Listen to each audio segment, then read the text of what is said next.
This is Kimberly and Connor Tracy over here at Big Red SEO. I hope you're doing wonderful on this Friday. We are tuning in. We have some fun and exciting things to chat about.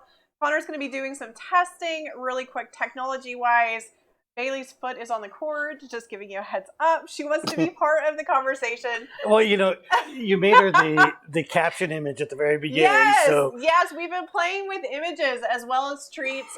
We're located in Omaha, Nebraska. Give us a shout out letting us know where you are actually located at, especially whenever you tune in live, just because we like to know where everybody's from. We have a lot of followers that catch us live or replay.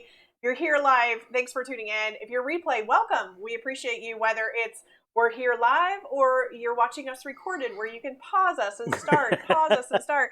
And as Connor says, maybe you choose to mute me sometimes and just read the caption because my voice can go very high and then very low. But either way, today we actually wanted to talk and chat with you guys about images, right? So like, as you guys probably have known, if you've been following us for a while, or if you're new, we love WordPress. We are website designers as well as SEO experts.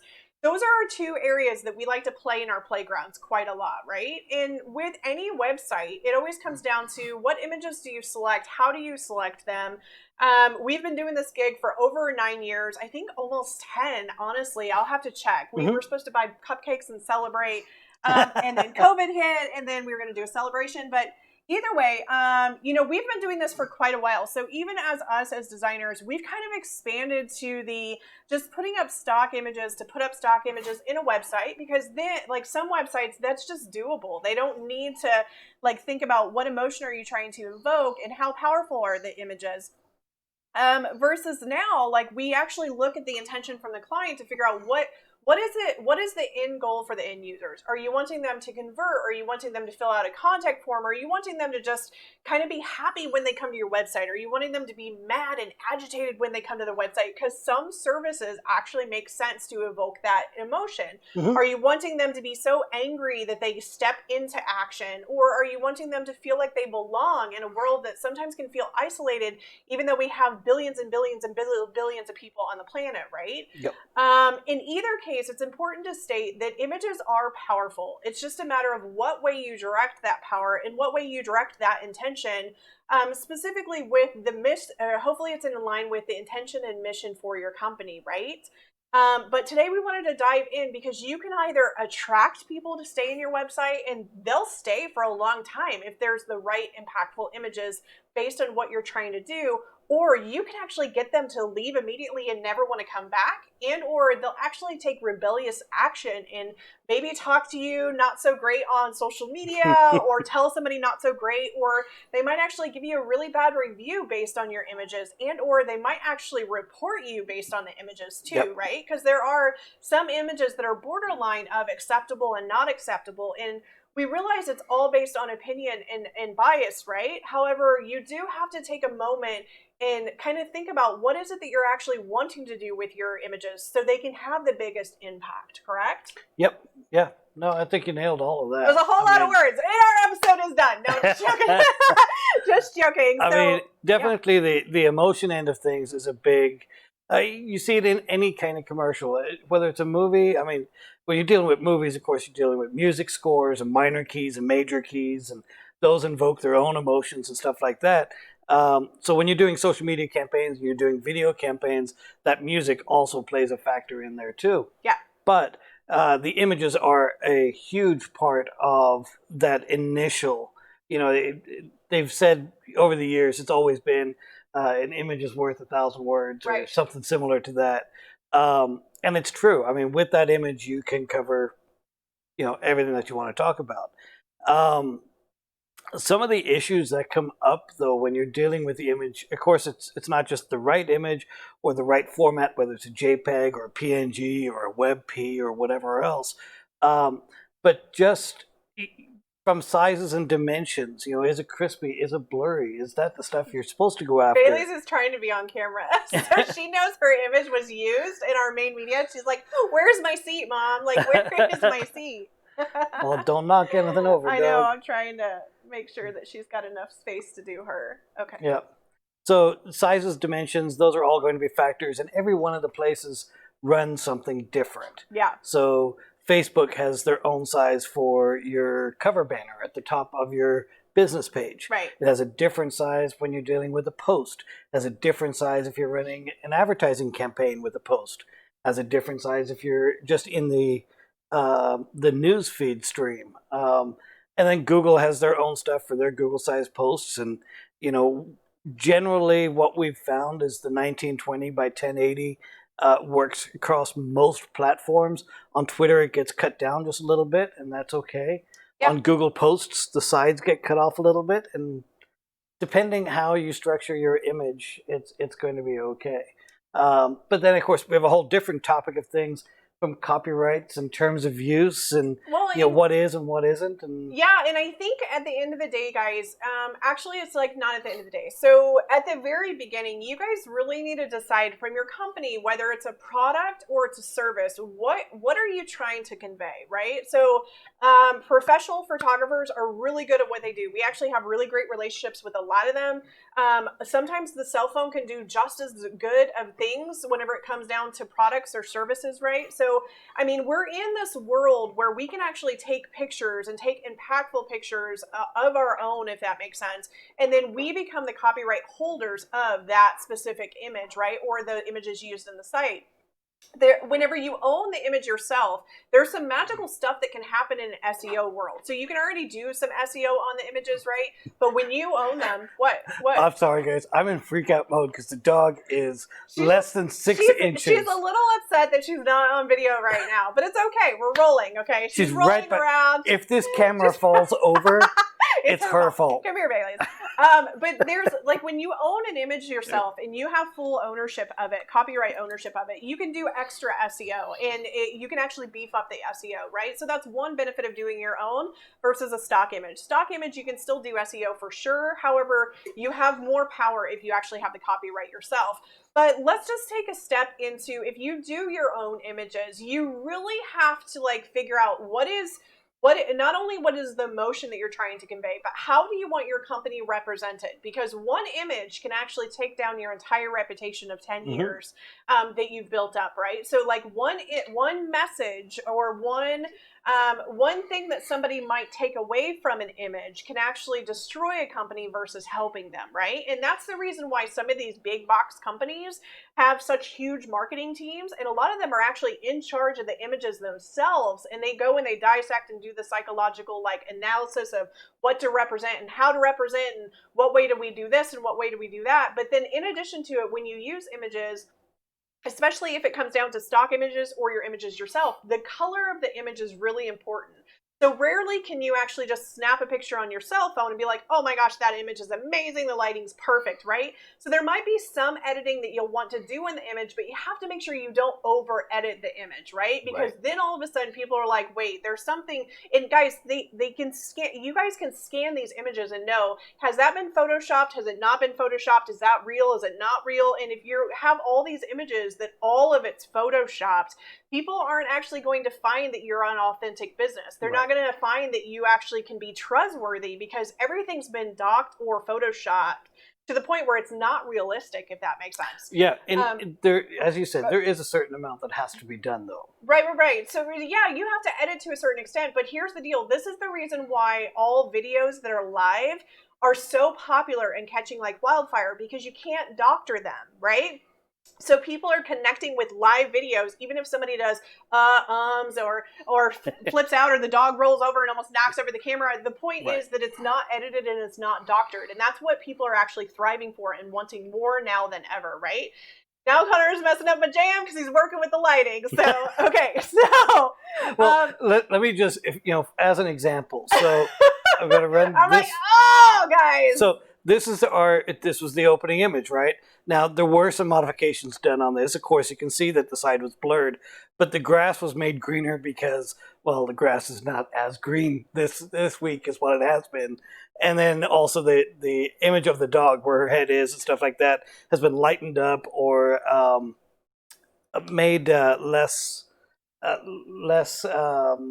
clear, I guess would be the word. A little blurry, but not quite.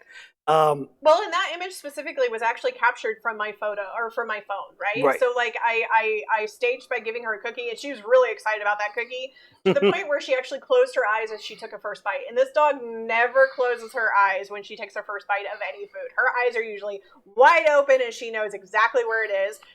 She's always afraid I'm coming up She to take it from her. Are we talking about you? I wish we could get her on camera. She's super excited. I got Bruce in here. Pixelmator rather than Photoshop for a Mac. Did I say that right? Pixelmator, Mator. It's like Tater, but Mater. Mater, yeah. Mater Tater. I've not used it. I've used GIMP years and years and years ago. Once I moved into Photoshop, I mean, that was just kind of the end of it for me. Right. But yeah, you use Canva from time to time to build out some images. And... Yeah, so Canva can do some filtering. Canva is more for if you're wanting to add special pictures or images or words, stuff like that, right? So again, in Photoshop, you can do that as well. You've always wanted me to use Photoshop because you can keep the master. Versus Canva, you can keep revisions, but Canva is a great and powerful tool, not going to lie. However, it does bloat the image quite a lot when it comes to SEO, so you'll have to make sure you optimize the image size back down from Canva. If not, your site's going to load really, really slow if you use a lot of Canva products, PDFs, whatever it is. Really quickly, my whole thing that I want you guys to think about when it comes to images would be, are you wanting to create more chaos? Like, are you wanting mentally to create chaos for your end users? Or are you wanting to create clarity in the fact that you can help them? Right? Because one image being worth 1,000 words, you can either create frustration or agitation. So like we always talked about this. Sometimes like trades companies will go, or even we did it where at the very beginning, Connor always loves the images where people are frustrated and they've got their hands on their head and they're mad and they're angry, and we've like combated back and forth and conflicted back and forth. Like, does that work? Does it not work? When we very first started the business, we actually did that, right? And then we started to notice that a lot of our other peers in the industry started to do the same thing. And then I kind of ripped the Band-Aid off and I kind of go away from it. But if I give Connor enough freedom, he actually goes and he grabs those images again and he uses them, right? Because he likes the feeling of go ahead and express it. There is a feeling of frustration. I mean, it's certainly when I go look for different things, that emotion, that feeling of frustration, and that somebody else feels that same way. So I can align with that person a little bit better. Right. But there's a whole thing in sales, it's sell the dream. That's kind of what the pitch is. A lot of times it's sell the dream. Right. So when you're talking about a house cleaning company, for example, you're selling the pictures of a clean house, not of a dirty house. Right. But it depends on the message, depends on the audience you're going after. If I'm running a social media campaign, I might want to put up dirty dishes or a pile of dirty dishes and then a tagline saying dirty dishes, we can help or whatever else. If your company actually does dishes. If your company doesn't do dishes, don't fucking put dirty dishes in there. That's a prime example of wrong image, wrong message. Yes. Don't do that, right? And we've seen that. It's such a fine line, right? It's such a fine line. So here's like some mistakes we've noticed in images, right? So like a lot of times business owners will hire a designer. Maybe it's a graphic designer. Maybe it's just a kid out of college. Who knows what the expertise is? It happens to not every professional. It can happen to any professional across the board, right? So they go and they pick random images. They put them in the website. They think everything is great. The business owner's like, yes, make it go live. And then we come and do a site audit. And it might be somebody that's talking about like 401k or financial assets, right? And then all of a sudden there's an image of somebody signing a document, but it actually says divorce across the top of it, right? And it's like somebody doesn't take a moment to like realize, okay, like that image while they're signing a contract, like you don't want somebody to sign a contract for divorce, right? Like that's not even the service A that you handle. Right. But then B, why would you want to instill somebody's going to get a divorce or the feeling of divorce subconsciously when you're actually trying to make somebody feel good about their finances and letting them know that you're going to handle them and you're going to take care of them, right? So that's one element, one aspect. The other element and aspect is say that you offer counseling or you offer therapy. I have seen this go two different ways, especially with coaching. I have seen them go from showing somebody that's doom and gloom and like, hey, we can help with this service, we can help with this product. And I've seen the opposite of somebody super duper happy, right? meaning that they actually have gotten rehab and they have actually gotten sober, or they're headed down the right area of life.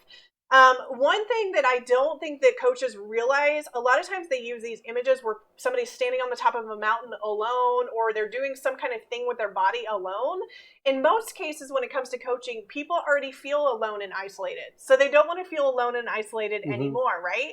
So the thought process would be, what if you had an image with a group of people smiling to show people that they could actually fit in with people within their life and within their realm, right? Or experiences and memories of people actually smiling and experiencing joy versus the isolation. So it's just a very small, and I get the coaching side. They're like, conquer the mountain, do the thing, do the da-da-da. But some people that need coaching don't even want to get up and brush their teeth or put clothes on in the day, right? Right. So why would you want to instill the compact of like, go conquer that mountain? Because honestly, if I was there, I'd look at you and tell you, go fuck yourself. like, how am I going to go conquer a mountain and do all this amazing stuff and read all this stuff? And then I would realize that people just don't even get where I'm at right now, right? So it's very important to do that, and then also make sure that the images represent your style of coaching or service, right? Yeah, and it going the other way. So when you're talking about e-commerce, so generally when you're doing e-commerce end of things, yeah, you're going to have your one nice picture to showcase your product, but having a second or a third image often is going to push that user over to the next level. Yeah. Like for me, when I go look at, let's say, my camera equipment, I want to see that camera from different angles. I want to see the bottom of it. I want to see what type of screw is in there. I want to, so I definitely get a little bit more technical than that. But we worked with a meat company, and they sell different things and butchering of cows and stuff like that. Of course, you don't want to show those images. It is what they do, but you don't want to show those images. But then when it came to, do you show the meat when it's raw meat, or do you show the meat of a cooked steak? As a cooked and sizzle, yeah. Which way? What's the image you're trying to get? And here's the deal: is like, if you do the cook and sizzle, technically they're not the ones cooking and sizzling it. Right. Do you get it? Like, that's kind of like a restaurant area thing. What we wound up doing is we wound up featuring the actual animals that they represent, right? Yep. And so like less raw meat. Like there's some pictures with raw. But it's more like the animals in the farm and the story and all that stuff behind, right? Right. But the thought process is you get to pick what you want to represent and what you want to do. Now, here's the deal: is sometimes people that sell products, they have the same look and the same feel for all their images and all their products. It's your job to like set up, even if it's a small, affordable little studio, to kind of like position your products differently. Like, take some images of the product outside, take some images on a table, take some images next to flowers. Make sure you put a disclaimer that the flowers are not included. I don't know why people always assume that the things outside of the product in the image is for sale.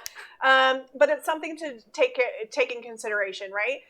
If you could be in the image, cool. If your hands could be in the image, even better. So people want to connect with who's actually selling the thing, right? You want to make sure, though, that if you utilize somebody else to represent your business in your images, that you actually tell the story of who they are. So if you have a specific model, or if you have multiple models, if you're utilizing them, make sure that you feature them somewhere in your website so people can put the connection of who that is. Now, I realize sometimes companies just hire models to do it, or there's a software that actually shows people on it. That's fine. Like, we're not necessarily talking to you guys directly. You guys already have that figured out. What we're talking is the people that want to instill a confidence, as well as, hey, this is who I am, and I want to take you behind the scenes so you can see what is happening. A brilliant person that did this really, really well, Blue Sunshine Leggings.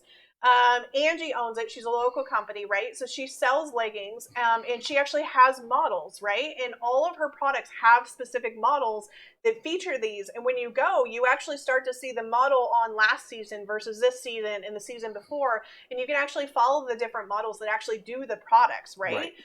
And the products are all the models are all different sizes too. So then it's like an inclusion of, it doesn't matter what size you are. We've got a product for everybody, and they're comfortable, right?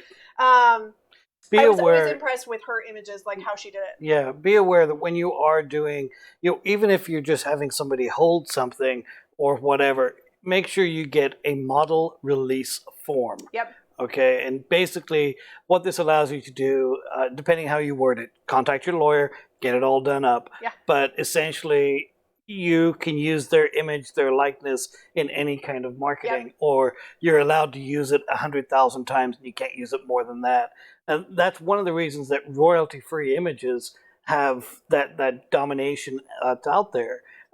Essentially, you're not paying royalties, so you're not paying every time you use the image. Right. You pay a subscription, you get the image, you now own a license to use the image, and you can use it in any way that you need, depending on the company. I say any way, read the terms of service. Read the terms of service. And here's the deal, is like, even for us being in the industry for as long as we had, like, there was a client that needed to redo some stuff on their website, and they asked, hey, can I have that master image to use for my book cover, right? So Connor goes in and he researches in through, we use bigstockphoto.com, but there's multiple other like image areas. We've just Shutterstock and everybody else. And they have very comparable images to Shutterstock and some the same, right? We've just were grandfathered into their old pricing, so we've kept them and they've done really, really great, right? Yep. We do not have an affiliate yet. Connor's setting that up in the process. I look, they don't have one. Just to give you a heads up. So it's a good product, a good service. But with this, like, we even realized, like, okay, you can buy images and you can use images, but you don't have the approval to use them for a logo, right? So you have to go an extra step to be able to get authorization to be able to use their specific icons or images as logo. But the thing that's kind of confusing is that in Big Stock, they actually have logos that are represented for you to be able to use, right? So again, you'll want to make sure that you get your business attorney activated if you haven't. Now, if you use it for like a teaching course, you might be able to get away with it. Like this is about trademarks as well as logos, right? Something else to think about and consider that we see happen a lot. So say that you take a picture and you've got a brand name inside the picture along with your product. You technically have to have approval to be able to use that image because their product is inside the image. Does that make sense? So somebody that's really big about it that doesn't tolerate it is Disney. So say that you've got a Disney picture in the background and it's like staged for your products, and maybe you don't even realize it's there, right? Maybe you're wearing a Disney hat and you put that onto your website. Technically, Disney can come back and say, hey, like, this image is not approved to be within your website. And Disney doesn't even have to tell you. They just go direct to Google and say, hey, this is being used without authorization. They have a whole team. So this is a pretty extreme example, but here's the importance. This is the reason why a lot of times people wear tape across a specific logo or a specific brand. So when you snap the picture, make sure that you pay attention to it. And even if you have to blur that part of the image out, you can do that and you can use the majority of the rest of your image. You don't want to get stuck in a situation where maybe you have like a McDonald's bag in the background or a Mountain Dew or a Nike or whatever, and then all of a sudden you're in this raveled mess if you're using an actual copyrighted product inside of an actual image. Does it make sense? I love this. So for the last 2 years, Kim has been against me with name-dropping business names. I just did it all. And Kim just... I just did it all, because I had it here in the notes, right? They just hit it in the notes. So give me 1 second here. Hang on 1 second. I was going to say... You can keep talking there. Oh, okay. One other area to really, like, think about, and this gets kind of slippery, right? So, like...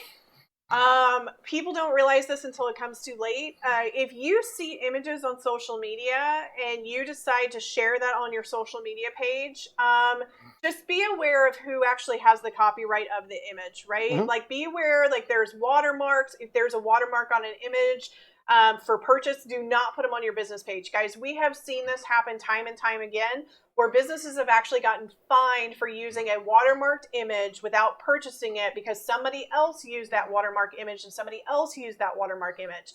The thought process is whoever utilizes it and passes it on or uses it on their page, that's evidence that you have not purchased that image. Because it has the watermark on it. It doesn't matter who else previously shared it. It doesn't matter what other page previously shared it. If they get punished or penalized, that doesn't matter either. They're going to come after you, right? And we have seen that some designers, when they're developing a website, they'll use the watermarked images so that they can come back later and then replace them. Sometimes they might overlook something and they don't get to replace it. or they weren't provided a replacement image, so then that was never done. So there are definitely situations where, Yeah, it's by it's an accident, honest kind mistake. of oops. But here's the deal: is there are specific companies that have softwares that scan those images, and a lot of times people don't rename the image. Instead, they just leave the big stock or Photoshop or Shutterstock or Pixel or whatever the thing is in the actual product description, and then that's how they kind of get caught. Now, on social media, it's different, right? They actually have a whole different algorithm. It's worth just investing in your own images to know that you're okay. And if you use a tool like Canva or even Facebook has royalty-free images you can use. Those are approved. You're good to go. Yeah, so they actually have where you can actually pull and share different stuff. However, just if somebody else shares it, just because they share it and get away with it does not mean it's okay. So just know this, right? The other thing and thought process is if you really want to get some love from other businesses, if you go to share their post and their image and they actually have their logo, make sure you give them a shout out and say that that's originally their image. Even if they don't represent the logo, if they're putting it and they've put the time and the effort to design that image themselves, give them kudos for that, right?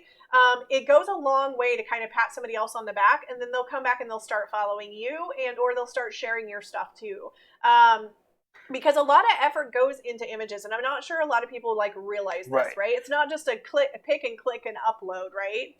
Yeah, so something else along with the images. So a lot of times if you're a distributor or you have a manufacturer and you're a distributor or you're selling their products, a lot of times you can use their content, their description, and their images. You can use all that in your website. But the part where we kind of, as an SEO or from the marketing end of things, we always recommend that you get your own images of the product. And the reason why is that if you have the same image as the other 40 people or the other 200 people that are selling that item, there's nothing to distinguish you as being not so much better or more or something like that. It really but there's no distinction. So that's the thought process. There's going to be some products that you're not going to be able to capture yourself, right? It's cool. So if you're a roofing company and you're taking pictures of roofing shingles, it might be best to just use the professionals in shot. However, from a gallery standpoint, you can have more than one image. So you could do one stock image from the actual company, and then you can actually do stock images of you installing the roof or holding the shingle yourself, and those could be your own images, right? It's not an excuse just to use other people's images just to do it. We realize companies do that, and they think it's because they save time or they don't have the creative energy to be able to go and do it.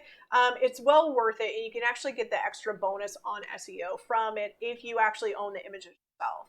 And from the SEO end of things you just mentioned, so there was a whole part in the algorithm about people using stock images and then how much more a regular personal image can actually outrank a stock image. So that is in there, buried in the algorithm. How much weight there is behind it, that's Google's information, not ours. But there is a factor inside of that when you're doing it. Absolutely. And I think the other part too is a lot of people use images to overlay quotes. Make sure that the image actually represents what the quote is talking about. Don't just use the image just to fill an image, if that makes sense. And then if you do a testimonial, testimonials are a little bit more sticky, especially when it comes to a website. You can either do the headshot of the person, the product of the person has, right? Or I would say just don't do an image at all. Don't use a fake stock image for a testimonial. People can actually tell that and they can feel it. And if they come across, say that they're in it and you're about ready to convert them, right? And for some reason they go to whatever Photoshop or whatever image place that you get and they see the same exact image, all of a sudden you can actually lose credibility and confidence from the prospect who's about to convert to a client because they see that you just used a fake headshot of a model that doesn't really make sense. There's a big thing with that. So when I was in the web hosting end of things, people would take stock images of server rooms, server farms, people answering live chat. They've got headsets on and stuff like that. And for quite a while, the same image that was being used in some of the big stock places was also being used on people with individual hosting companies. Or that they're a reseller. They don't actually have a server farm, but yet they're showing images of a server farm. And then when you start to look at the information, well, all the images, all the content, everything in there is written in German or it's in Chinese or whatever. And then this is supposedly, oh, here's a picture of all my computers. people can suss all that out. People Yeah. will know. Even if they don't read it or know it, guys, intuitively we pick up on stuff pretty quick. Yeah. If you are doing a lot of business in the USA, make sure that you use US language as well as US currency in your images. We've also seen that where a company will be US based and they don't do anything out of country, but they'll use Euro country images. So just like small little things to pay attention to. Yeah. And with that, don't just go in, delete the pound currency symbol, and then put your own dollar sign in. Yeah, that doesn't work with either. a clear white background and everything else like a faded off shell or eggshell or whatever. All that stuff can be picked up. But when it comes down to images, I mean, you can use any image you want if you have the license and whether it's the royalty free or whatever. Don't go to Google and just take an image and just reuse it. Yep. Don't pull an That's image off of social media just because. Yeah. There is a section inside of Google under images. You can do what's called a reverse image search. And this is quite a few photographers use it. I've used it in some of my own stuff. Yeah. You upload an image, it'll search the web. Has anybody else used this image or something similar to it? Right. And then from there, then you can go down the road of legal. And I think to tie it all the way back around, you got to figure out what emotion are you actually trying to instill. Are you trying to instill confidence? Are you instilling happiness? Are you instilling maybe truth or liberation? You have to decide this, right? Like, do you want people to be excited about what they're going to get and how they're going to go about it? Do you want them to be eager to actually start things or just provide clarity, right? If you are providing clarity, you need to make sure your images are light and bright and not dark in contrast, and skip the fucking edgy shit if you're looking to target clarity. So don't over Photoshop it. Don't do 50 million filters because you think that's cool, because that's actually the opposite of clarity, right? Clarity is simple, clean, easy. But yeah, that's what we have for you guys for images today. Hopefully this adds some value. If you have questions, feel free to put them in the comments. We'll come back around. I'm trying to think anything else. One other thing is with your images, whether they're royalty free, right? And I do because sometimes people say they're royalty free, but then they find out they're not, and then they get the letter that, hey, you have to cease using. Or you purchase them from Shutterstock or Big Stock. Make sure that you pay attention. If it has a red text or it has a bold text or something that says editorial use only, guys, that means it can be printed. It cannot be put on a website, cannot be used in social media. Anything regarding the internet, it cannot be utilized. To an extent, there is a caveat in there, but yeah, it's mainly from that end. Like, it can't be used on a business website. So it's actually a lot of it is business website or anything in marketing and or commercial use and or even if it's a personal blogging website. Right. Editorial use means that it is only inside of actual paper and print. At least that's from bigstockphoto.com. Okay. Yeah. Yeah. So feel free to check in more on that, but I would just say pay attention to the disclaimers. We recently came across another image website that our client brought us to, and there was a whole bunch of shit of like, do you want it for logo or website or social media or click to purchase and buy, all different sizes. It was really complicated. I don't even remember the name of the company. I don't remember it.